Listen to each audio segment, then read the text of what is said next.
महाराष्ट्रातल्या तमाम भगिनींच्या पुढे एक प्रश्न निर्माण झालाय की ज्यावेळी ही योजना चालू केली त्यावेळी सभापतीमध्ये 10 GR काढलेत. राज्य शासनाने 10 GR काढले.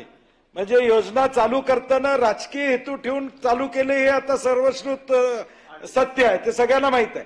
कारण की जर एखादी गोष्ट ज्यावेळी शासनातून होते ते तुमच्याकडे देतो गिरीशजी. नाही म्हणजे विचारपूर्वक योजना करताना विचारपूर्वक कुठला या ठिकाणी निर्णय झाला नाही. फक्त राजकीय हेतू ठेवून या ठिकाणी निर्णय घेण्यात आला. लोकसभेत जो फटका बसला, आशिषजी, लोकसभेत जो फटका बसला त्याचा उतारा म्हणून योजना काढली, बहिणींच्यावर प्रेम म्हणून योजना काढली नव्हती, हे सिद्ध झालेलं आहे. हे जे निकष जे काय आज मंत्री महोदय सांगतात ते निकष पहिल्यापासून होते. त्या निकषाची जबाबदारी जिल्हाधिकाऱ्यांच्यावर होती. मग ज्यांना अपात्र आज करताय त्यांची फसवणूक का करताय?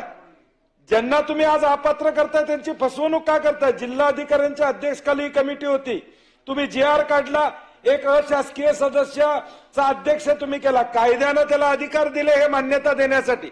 खाली तुम्ही लिहिलं स्थानिक ग्रामसेवक स्थानिक अधिकाऱ्यांचा सर्ट घ्या. मग याची पडताळणी झाली होती का नव्हती? झाली असेल तर मग आमचं म्हणणं आहे त्यांना अपात्र करू नका. त्यावेळी तुम्ही पात्र केलं सा, त्यावेळी तुम्हाला लाडकी बहीण वाटली. आता सावत्र झाली का निकाल लागल्यावर? आता सावत्र झाली का तुम्हाला निकाल लागल्यावर? त्यावेळी तुम्हाला लाडकी बहीण लागली, लाडकी बहीण दिसली, तुम्ही पुढच्या 2 महिन्याचं अनुदान या ठिकाणी दिलं. या राज्यामध्ये मतासाठी या राज्यामध्ये अशी एकही योजना नाही गिरीश महाजनजी की पुढच्या महिन्याचे पैसे आम्ही आधी देतोय, अशी या राज्यात कुठलीही योजना नाही आहे. तुम्ही एक योजना सांगा, तुम्ही एक गतिमान असू दे, पुढच्या 6 महिन्याचे द्या.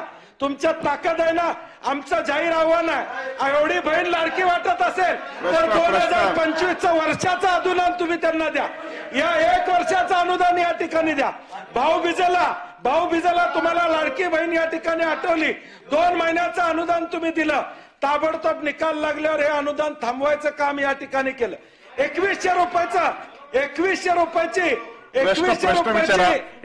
रुपयाची तारीख या ठिकाणी सभापती महोदय सांगितली जात नाही. आमचा स्पेसिफिक मुद्दा आहे.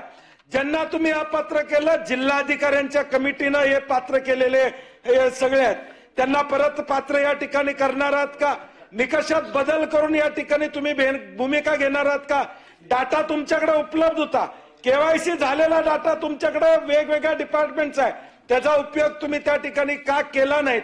आणि त्यावेळी लाडकी असणारी बहीण आता का सावत्र वाटायला लागल्या असा प्रश्न. आणि पुढच्या वर्षभराचे गिरीश महाजनजी म्हणले तसं वर्षभराचे 1500 किंवा 2100 रुपये ऍडव्हान्स दिले तर तुमचा जाहीर कोल्हापूरमध्ये मी सत्कार करतो.